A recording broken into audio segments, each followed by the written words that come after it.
Good evening, good day. This is Preston Smith with the 3 things, courtesy of The Corners magazine. Yes, this is The Corners, www.thecorners.pl. Also coming to you courtesy of CDDI,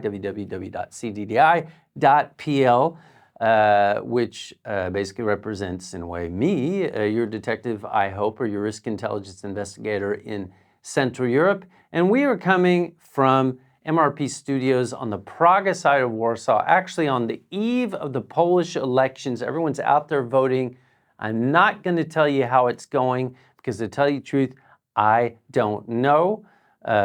We could, if I did know, I guess I could probably say, because this is going to come out after the election results are out anyway. That said, let's not risk it and get in trouble, because I don't want to be accused of influencing the elections. I don't know how much of an influence I'd be. But what 3 things are we going to talk about today? Well, to tell you the truth, we're going to talk about one thing today. Now, that wasn't in the plan. The plan was to talk about what is going on in the Balkans. And the Balkans are getting crazy in the sense that you guys probably suspected a week ago, if you watched, and there was the raid in Banska, in North Kosovo, where you had the 30 ethnic Serbs that ambushed the Kosovo police patrol. Then there was a shootout all day. A Kosovo policeman was killed. 3 ethnic Serbs were killed, and then they found out there was weapons, and then a guy got arrested, and it's on and on. And is it getting crazy? Yeah, it's getting crazy. There are more twists and turns all the time. You guys are going to have to wait a week for that. And this week, I'm not going to do the Ukrainian war update. A lot is happening there, but some of this is going to have to play out. I will just give you a hint. Yes, the Russian counteroffensive to the counteroffensive that the Ukrainians had put on through the spring, or the end of the spring into the summer. Yes, there is a counteroffensive going on. We have some very worrying things happening, but you're going to have to wait for that too. And to tell you the truth, we need to wait a few days for that to play out. The reason why we're not going to talk about these things is because for the 3rd segment of the show, I had planned, and she already came in to speak with us, and this was the Vice Speaker of the Coordination Council of the Government in Exile of Belarus. You guys, if you follow the news at all, you're going to remember that back 2020 in Belarus, there were elections. The elections were, let's just say, not very transparent. Hundreds of thousands, well, more than that, a million, they came out to protest, and then people were jailed, beaten, etc. And what happened after that is you had a government form in exile. And the Vice Speaker, her name is Elena Zhivoglod.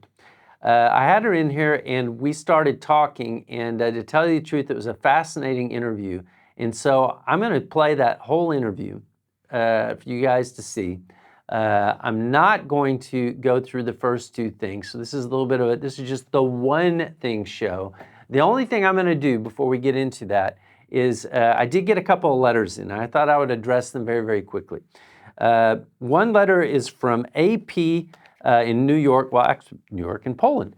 And he wrote, I'm just going to, 2 letters. There's actually more letters. And by the way, thanks for subscribing. We have well more than 2,000 subscribers now, which I think is great. Like and subscribe, tell your friends, write me nasty letters. You can write to query@cddi.pl. Don't write nasty letters. Somebody now is going to send me crazy pictures or something. Or you can write to thecornersmag@gmail.com. You can comment on these stories, write in, be respectful. If you're not, then I'm just going to probably delete it because I don't want to put up with it. But AP, he wrote, you need to pick a side. One day you seem pro-Ukrainian, and another day you seem pro-Russian. Now, hold on. No, wait. I don't think I've ever said, when it comes to the Ukrainian war, that I'm I don't know how you'd say I'm pro-Russian. I've been pro-Ukrainian from the start on that. So that I completely disagree with. I also don't know what you mean by pick a side, because, again, my opinion is that Russia should not have invaded Ukraine, and you can't bomb innocent civilians. You can't do the kinds of things. This is genocide. That's what that is. Even if the UN's afraid to say it, I'm not. So I kind of don't understand that. If you're talking about when I'm doing the Ukrainian war coverage, well, look, I have been criticized for being too negative on that, and I'm not going to change that either. I'm just going to call it how I see it.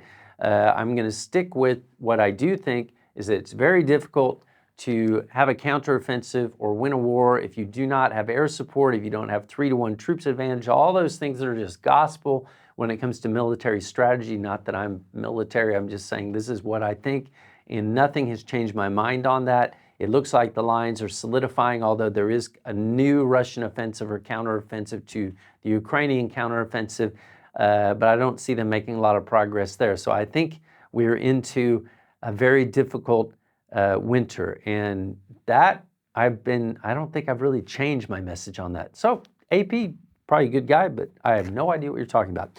Now, when it comes to, we have something from a guy named LP, also in the States. He wrote, just watched your piece on Kosovo, and I wanted to tell you, I have a friend in Serbia who says Kosovo is like Texas leaving the Union. They want it back. They're always going to want it back. I think you should keep that in mind. Okay, I do keep that in mind. I think that part of the history is very well known. I think I've referred to it.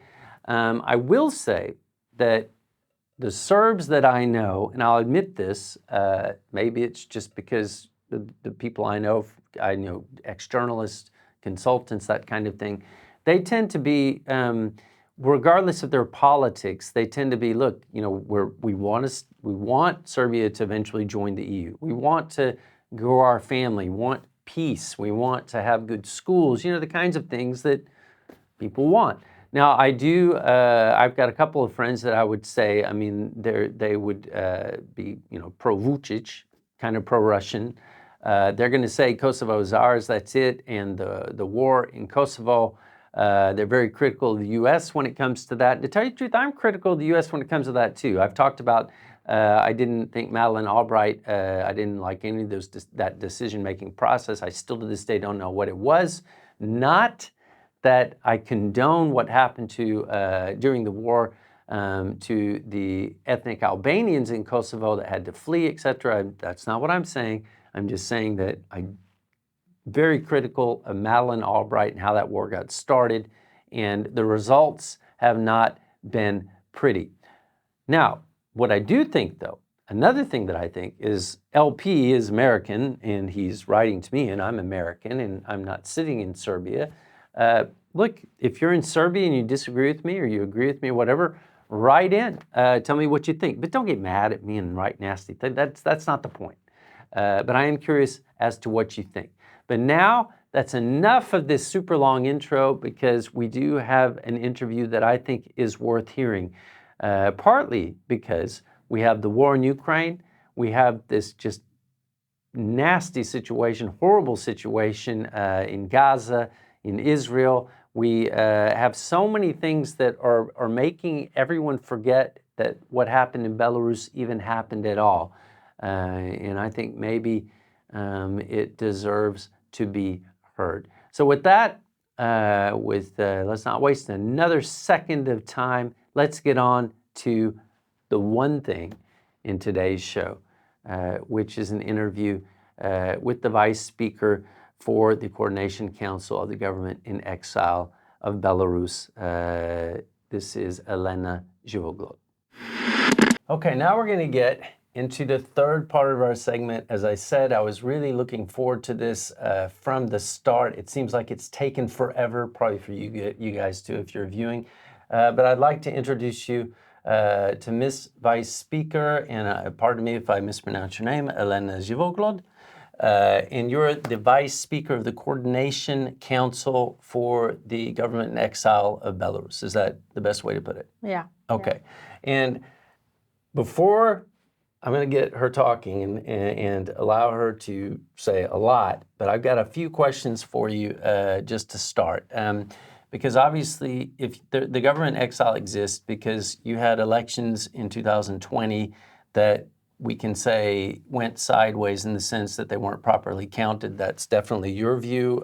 Maybe there's some people out there that disagree, but I think it's the dominant view in the West.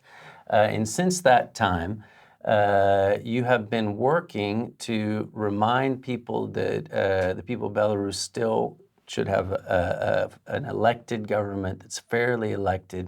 And tell me, before we get into that, what you guys do on a daily basis. What I'm very, very interested in is for you to tell me what it was like just for you personally. I mean, the elections happened, and somehow now you're in Poland. And I know it's probably a long story. In but 3 years. In 3 years. What you do?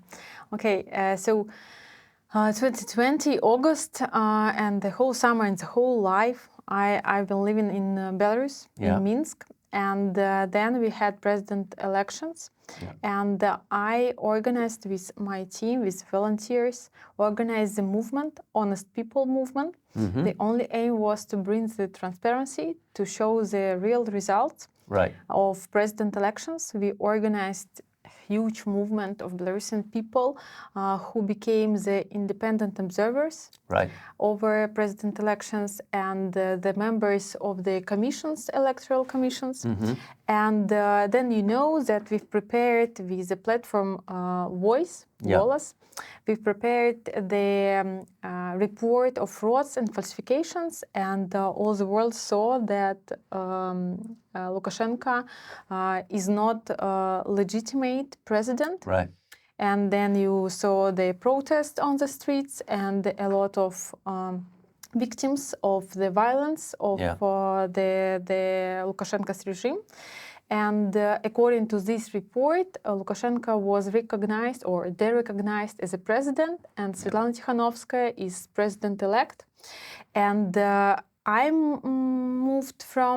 went from Belarus even before the end of the elections on the 4th of August 2020. Because you already felt that this was coming. Yeah, because we were the organizers of this organization of Honest People movement, and at that moment already they arrested quite a lot of people from our movement. So we went to Kiev, Ukraine. It was possible at that moment because we didn't have to have visas. Then we went to Vilnius, to Lithuania. There was already Svetlana Tikhanovskaya. With my core team, we moved there.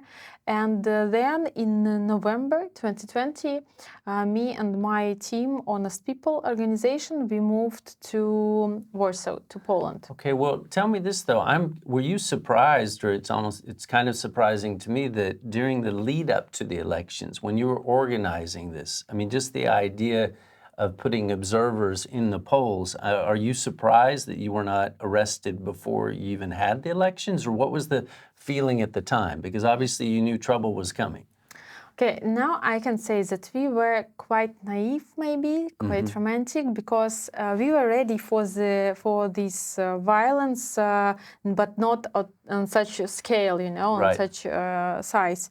And we saw the TV shows on the governmental TV sets, TV channels. They show that we are the organizers of protests, and they arrested the only person who was like publicly, who was a media person from our organization. But you know, we had a plan that we will spend 2 weeks in Kiev, so that we understood that the internet will be turned off, switch off, and we understood that the regime will continue their efforts to stop, so that we couldn't publish any information. But our aim was to show the results during these 7 days, and then the report. And but you didn't organize protests. No, of course no. Yeah, you were just trying to show the transparency. Yes. We set up the goals that will show the results, and we asked people to make photos of their ballot and to send it to us, and then we compared the results by official governmental system and our results, and people could see the difference here. We fixed the goals that will show the results. If Lukashenko will win, we'll show it. If Svetlana Tikhanovskaya will win, we'll show it. So we did it. There were a lot of frauds, a lot of falsifications, and a lot of observers were But when you say arrested. fraud and falsification, what did you see? What did that look like? Because it's hard for me to imagine this in the sense of how did you even see it? If the observers there, how did they know if it was fraudulent? So firstly, you have to understand that before the main day of elections, Lukashenko arrested all the opponents. Right. Only Svetlana Tikhanovskaya, she was the wife of the candidate to the president, and she was the only person who was admitted as a candidate. She probably wasn't taken seriously yet, though, because she was considered a teacher and not really a candidate, right? Yes. Then Lukashenko stopped the opportunity to be the member of the commission of the elections. Right. But by the law, it is possible. He changed the laws, and he fixed that pandemia, COVID. The so pandemic was just 5 people from 2,400 people that tried and apply for the membership were admitted. Just 5 people. Right. Then, when we organize this movement of observers by the electoral code, it's also possible, so that just simple people could be the observers. Sure. And Lukashenko stopped this opportunity, changed the law, just like it was our step, his step, our step, his step, you know. Yeah. And he changed the law, and he fixed that just 5 people could be the observers per each polling station. Polling station, yeah. Yeah.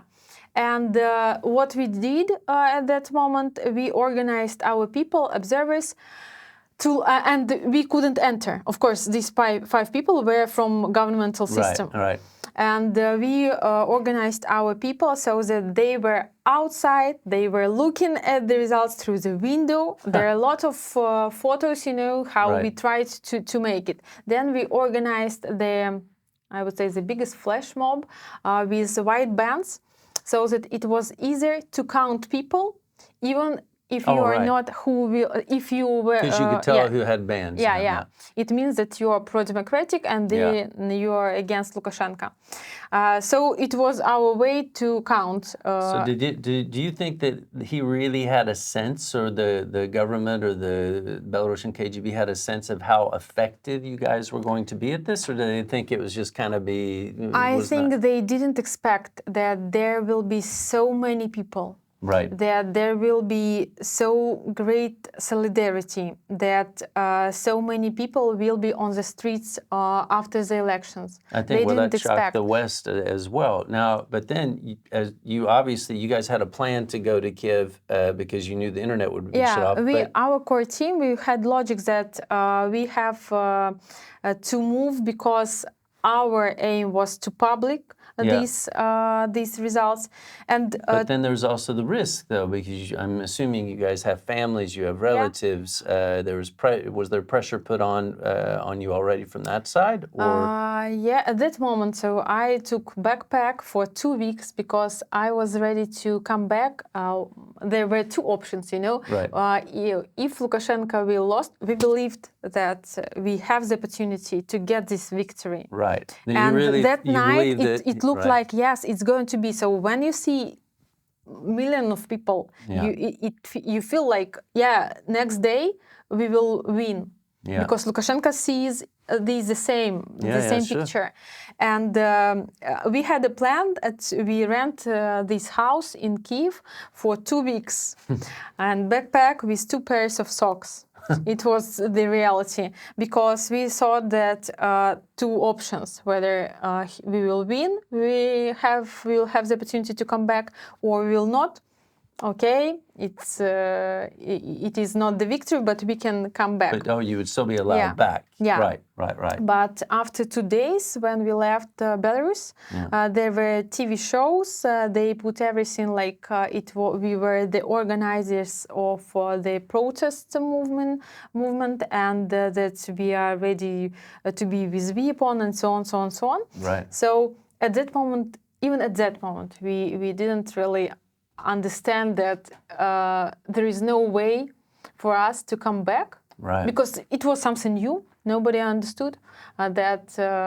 But in Belarus, there have been journalists arrested. There were journalists arrested before the elections. There were people that were thrown in prison before the elections. It wasn't as if that. I mean, Lukashenko is not known as being, a delicate ruler. When he But at that moment, yes, there were repressions at that moment also. But till the 2021, it was possible. Somehow to work on the territory of Belarus. Of course, journalists were arrested also. Yeah. When you are with the title press, they didn't care about this. Right. They beat journalists also. Yeah. But in 2021, Lukashenko arrested and closed all the independent media, all the NGOs. Yeah. So it's not a joke. It's not. This was not a completely different scale. Yeah, what had absolutely. Right. No independent NGOs, no independent media, a newspaper, any media. No independence of freedom of speech, in Belarus from 2021. Okay, before we get into what you and your government is doing right now, I do want to ask one question, which I know is going to be kind of the first question on the minds of people in the West. And a lot of people maybe haven't followed this that closely. I have, though. That there were allegations that the Belarusian KGB was targeting Belarusian expatriates, that there were even plans to have people murdered. These didn't happen, or some of these did not happen. But for you yourself, do you feel like you're in potential danger in Poland or in Lithuania, or do you think that now that he's just sort of written you off, he's acting like he doesn't care about you? Or what is your feeling as far as just moving around and being a free person in this bizarre situation where you're... In 2023, so today I'm under international protection. Yeah. In Warsaw, in Poland. I already moved my family, my father, my mother, my sister here because KGB came to them and they got articles also. Right. And I can say that today in 2023, I feel quite safety, yes. When you say they got articles, you mean they were charged with crimes? What? When you say they got articles, that means they were charged with crimes. Right, I see. I see. Yes, and today I feel quite good, but in 2020, in 2021, we felt this pressure. Quite a lot of cases we had when KGB, the people from KGB, texted us. They wrote you directly on your phone. Yeah. Right. Yes. It is usual case. Yeah. There were several cases when KGB had attacked people from Belarus here, but personally me not. And I would say that it's impossible to compare maybe the danger when you're here and you're in Belarus. Sure. And it's like a post-traumatic period when you came from Belarus. Right. And I look at my father and my mother, and they're like half a year, and they feel before they could calm down and start feeling. Because people in Belarus today, they're afraid of of calls from unknown numbers. Right. They are waiting for KGB. In their flats. It's not a fairy tale. It's absolutely truth. People afraid of commenting in Facebook, anything. People are arrested because of the color of the socks. It's not also a joke because they see that as a potential protest if you wear a certain color of socks. Yes, because we have our national flag, our national colors. Maybe white, red, white. Sure. And Lukashenko changed these colors when he came to the power, and when today he calls everyone who can comment anything on Facebook. Anything, it means even if you're commenting Russian army. in Russian Ukraine. So they're monitoring all of this social media. Yeah. We have a special structure from KGB, which has the opportunity by the law to look after all people in VY internet. That's why, firstly, it's impossible to connect any website from independent media in Belarus without VPN, only with VPN. And they're searching for people who are followers of any independent media, of politicians, who is trying to organize themselves, even not on the political issue. For example, if you are trying to organize your friends to, I don't know, to set up, to build a bench, to organize something in the yard near your house, it is a period when it is not safety for people to organize to be organized in small communities. It's not also a joke, because when we are organizing the chats in Telegram, it is the most popular, and Signal, the most popular messengers. Even on the issue which doesn't connect with political topic, people are afraid of arrests, are afraid of pressure. Because Lukashenko is afraid of people who can be organized, who can lead any group of people. Okay, well, this leads me, 3 questions for you. And there's a reason why I'm going to ask you 3 specific questions.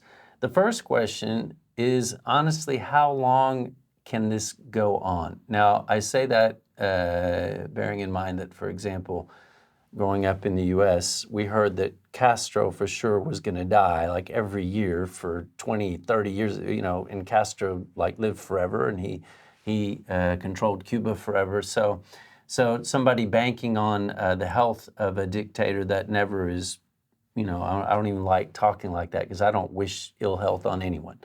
However, he has been balancing a tightrope for as long as I can remember when it comes to Russia and keeping Russia from absorbing Belarus, from putting their military there. Now that kind of changed even with the Wagner group. So I do kind of wonder how long this type of mechanism in a modern world, despite Ukraine, how long it can last. And what do you, as in your role as a government exile, what are you trying to do? I mean, what does your day-to-day look like? Those are the first 2 questions, okay? Now, the third question, though, is a bit different. There is a different type of stress placed on the people that are exiles that have left Belarus, because he came out and said, you got to come back if you're going to get a passport, if you're going to renew your passport. Now, anyone who's lived abroad, some of our viewers have never lived abroad, one of the scary things, which is if you lose your passport, you're like, oh no, I got to go to the consulate, I got to get that done, I'm not going to be able to go back home, even if you're not planning to go back home. This statement that he came out was a very clever type of ploy to make people feel like they have to go back to Belarus. Now, I know in Lithuania, they're going to offer papers so that people don't have to do that, but I don't know how those are going to be treated. So those are the 3. I've given you 3 questions at once because I know they're all going to overlap, right? So from the last, maybe. Firstly, I will not come back to Belarus because I'm a terrorist, I'm extremist in Belarus. You were designated as a terrorist. Yes. Yeah. Until Lukashenko is here and Lukashenko's regime is here. Yeah. And I even have no opportunity. I want to divorce because my husband is from Russia and I haven't seen him from 2020. So I have no opportunity to come to the embassy. Because I will go to the territory of Belarus, so and they can arrest you in the embassy.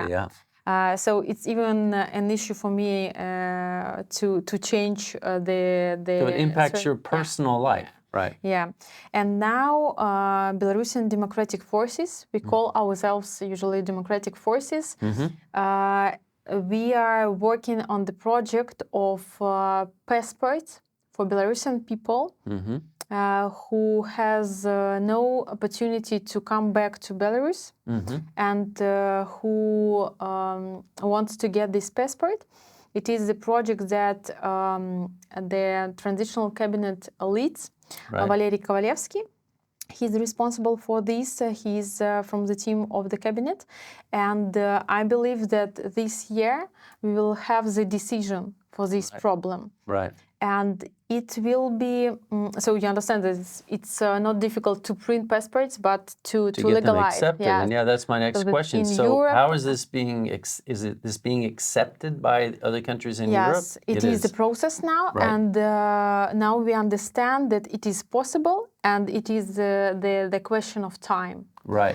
And it will show also that Svetlana Tikhanovskaya, that the Coordination Council, that Transition Cabinet, we are recognized as a power, as representatives of Belarusian people. Well, so in a way, because he did this, this is actually going to give you more legitimacy than he probably imagined. Because if you can start issuing effective passports that are accepted by these other countries in the West, he probably didn't expect that. Yes, I think, I don't know, we call it in Russian, he should... shot himself in the foot. Yeah.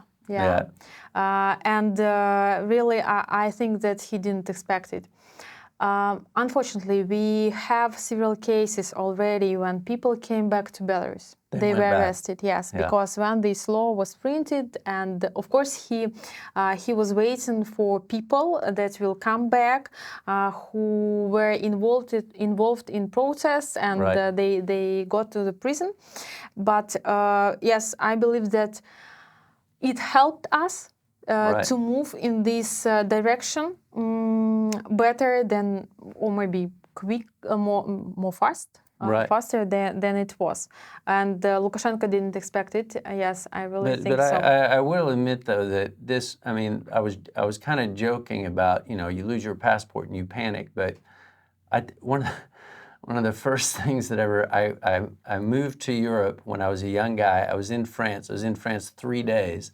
And I lost my passport. I was in 3 days, and the local police found it. But I remember doing those 3 days where I didn't have one. I was thinking, I'm going to have to travel back to go to the embassy to try to get it. I don't have any papers on me, anything valid, right?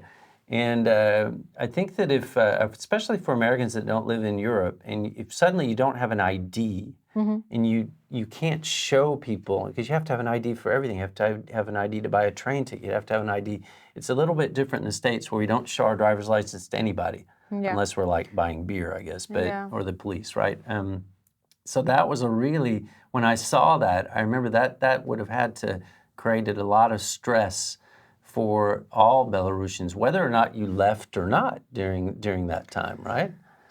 So it is stress, of course, and it's stress not only for Belarusian people, for local government. It's also stress. Right, because they don't know what to do. Have citizens, what to do with them. Otherwise, they could be. Normally, they would deport you, but they don't want to.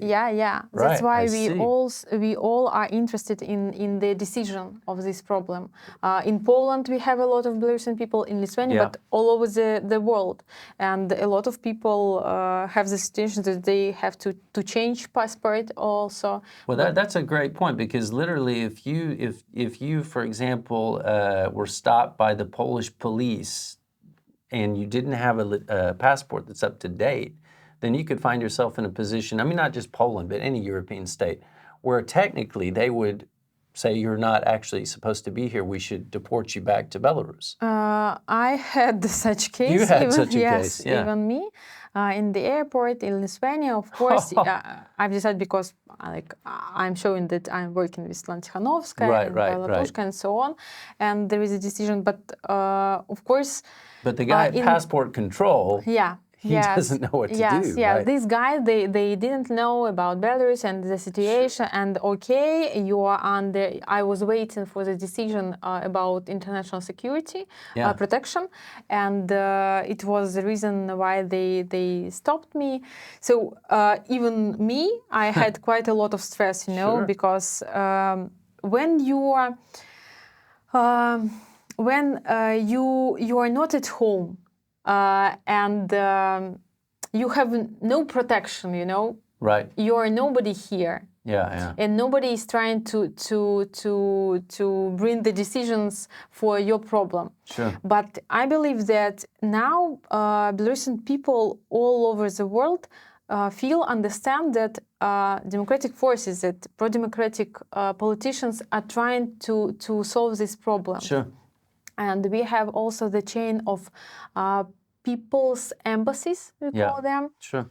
It is also a good working project because Lukashenko's embassies were closed. You understand that he's like after all this recognition, and people have the opportunity to come even to Belarusian embassies, like people's embassies. I don't know how is better, people's embassies maybe. It's, the people.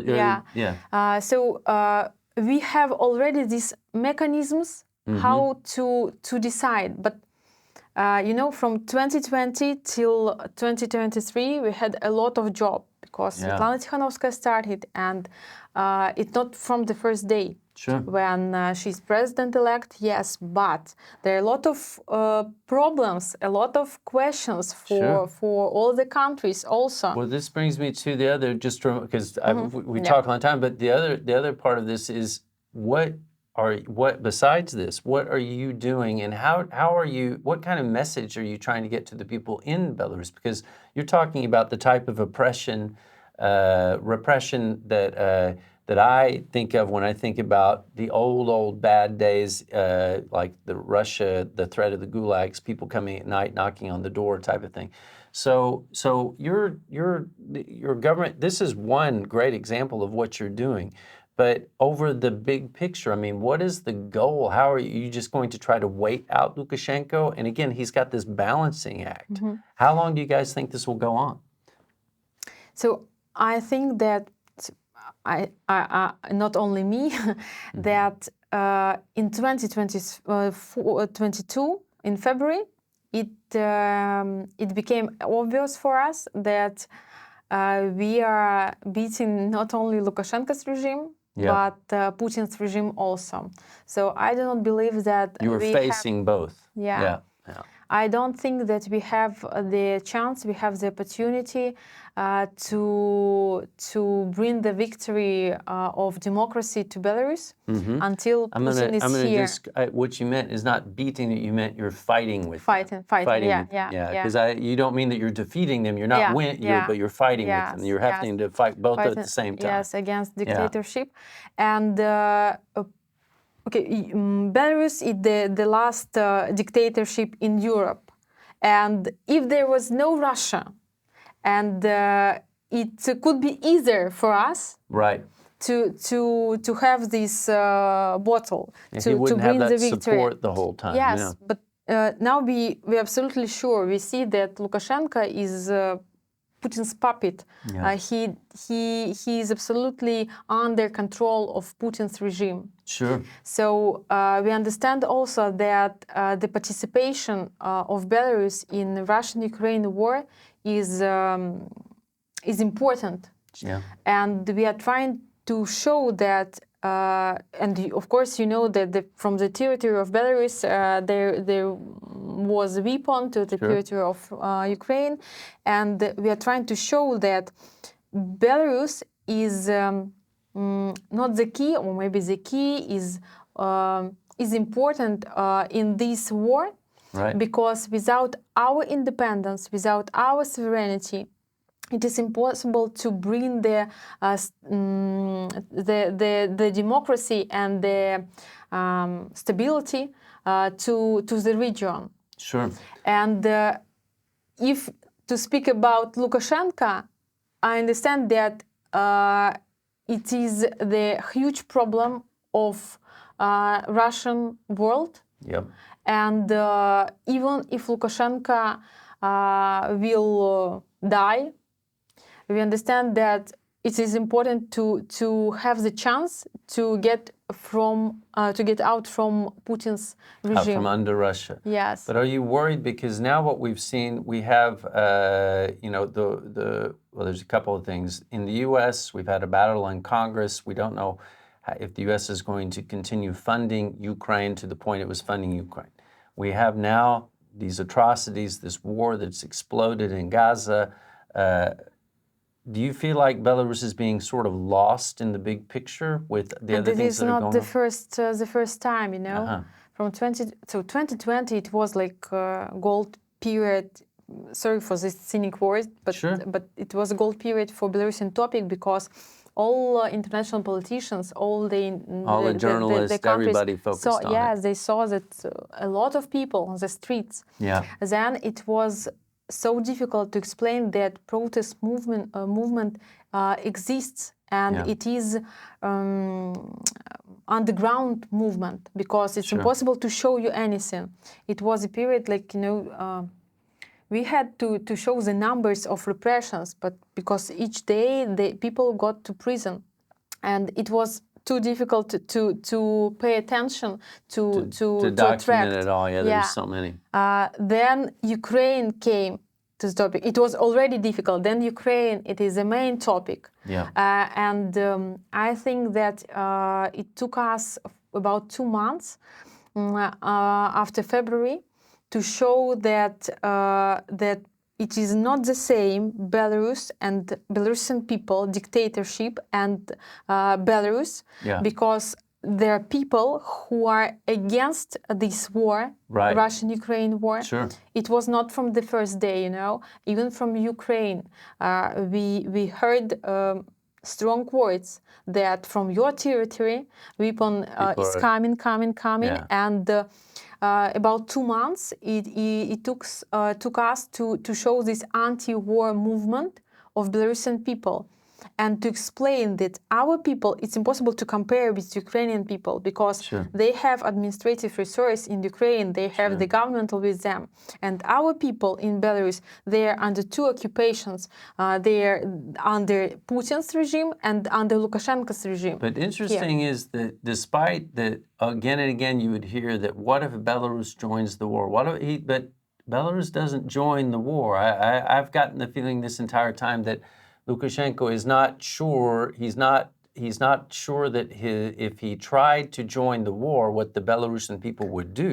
And what do you mean join the war? Well, with I mean that actually, with soldiers. No soldiers, no Belarusian soldiers are here, and okay, it's good, but he gave the territory. He has given territory, but I've had this feeling. Maybe I'm wrong that he's worried. He's not confident that he could actually get away with sending Belarusian soldiers to fight in Ukraine. Yeah. This is He's not confident. I agree here. So back to the question, it was already difficult for us, and then Ukraine, and then Hamas, and of course, international agenda is not for Belarus today, unfortunately. But we are trying to show the connection between Ukraine, Russia, and Belarus. We are trying to show that we have to be on the agenda when we are speaking about the whole region, how to bring the democracy to the region. Not only to Belarus, because of our territory, because our geopolitical position, we are important here. I think that we can say that we are quite successful here, but maybe it's also important to understand that when I see, Ukrainian politicians, I'm speaking not only about Zelensky, political parties on lower level. Sure. They're too strong. They're attacking. In diplomacy, the way of diplomacy is different to compare to Belarus. Right. Belarusian, pro-democratic. Our structures. We are maybe quite shy and maybe it's about Belarusian people generally, but we are trying to show that Belarusian people are absolutely European nation. European nation, Yeah, and that you want to go through democratic structures, yes, peacefully. Yes, we really didn't organize a protest with weapons. So it's not quite like the dissident type of thing that you hear, where it's very aggressive and it's very, sometimes I met some great, amazing people that were dissidents in Poland, but I met some that never stopped being dissidents until today, and they kind of didn't adopt to modern democracy, to be honest. Yeah, and it's also important to say that we have Pol Kalinovsky, what's the English for Kalinovsky army, Belarusian people who is on the war, Ukrainian war. Yeah. Of course, on the Ukrainian side here. But generally, to speak about Belarus, people inside Belarus now, they are under strong propaganda. Yeah. They are in depressive mood. They are afraid of their lives, and it's not a joke. There is a dictatorship. They're afraid of their children. Yeah. And they believe in this European choice and this democracy and in our future, but there is no chance to do something right now. Maybe instead of like sharing information, but sharing information not even by in your account in Facebook, just one-to-one, just this way. So I would say that we are continuing this protest, and people inside Belarus also. And the last time we showed it, it was a referendum, so-called referendum, when Lukashenko changed the constitution. Sure. It was 3 days before the start of Ukrainian war, and after that it was several days of street protests. Right. And not several days. First day it was street protest, and then it was several days of this showing the photos and so on. So and this first day, when people came to the streets and show that we are against the war, right. We had more than 1,000 people who were arrested. Yeah. And just for saying they're against the war. Yeah. Just against the war. Nothing not else. Against not Lukashenko, not Putin, just against the war. Yeah. We call it in Russian "не войне." It's no to the war. That's all. Yeah. And there were more than 1,000 people arrested. And if to compare it to Russia, these first days, I do not remember the exact number, the exact quantity, but it was comparable or even less the territory of Russia and Belarus. Right. So and less when people in Russia were arrested at the beginning. That's true. They actually didn't arrest that many to start. The strength of the repressions of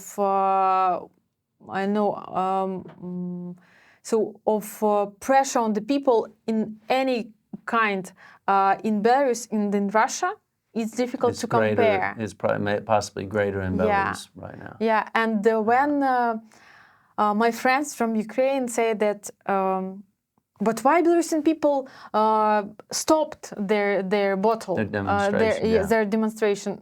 You know, there is no sense to spend resources for such protests. Right. And we don't call people go to the streets. Just to get arrested. Because they will go to the prison, and the most active people are in prison already. Right. We have more than 5,000 people who are in prison by political. People they're key. And about 1 million people went from Belarus. Yeah. So it's difficult to imagine how to organize these streets. To try to get them to continue because protest. active people outside, not so active here, and they're afraid of. Sure. So when we will have the opportunity to show, when we will have the sense of there, we will do this. But today, I would say that we are trying to work with people inside Belarus so that on the humanitarian track, to help political prisoners, their families, to organize the programs for students, so that they could exchange the experience, they could see what is Europe, what is life. So they can still see outside of the because walls Lukashenko now, is trying to organize USSR so that people believed state propaganda, and we already have the influence not only Belarusian state propaganda but Russian propaganda also. Putin put his resources on TV in Belarus also, and we see that they have the result. Because people have no opportunity to get even information. Like that. Okay, well, Ms. Vice Speaker, I thank you so much for coming. I have to stop you now because we have to go on, but I would like to have you back again, if that's okay, because I have a lot more questions, of course. to be honest. But thank you so much for coming and taking time to speak to us. And I guess if you could, there's just one quick thing that I would ask you to finish. What do you guys need? We need support from international structures who can organize the bringing the distribution, the information to Belarus. It's also important, and from the world also to speak about our problems, because when our people are outside of Belarus, it's too difficult to explain that we are not Russians. That we are pro-democratic, that we are with European values, and we are trying to survive and to save our sovereignty and our independence. Okay. Look, thank you very much. I really appreciate it. Thank you. Okay. That is the end of today's show. I'm glad you stuck with me. Like and subscribe. Come back and see us. Feel free to write in. Again, query at cddi.pl. Otherwise, good luck. Have a great week, and we will see you next Tuesday.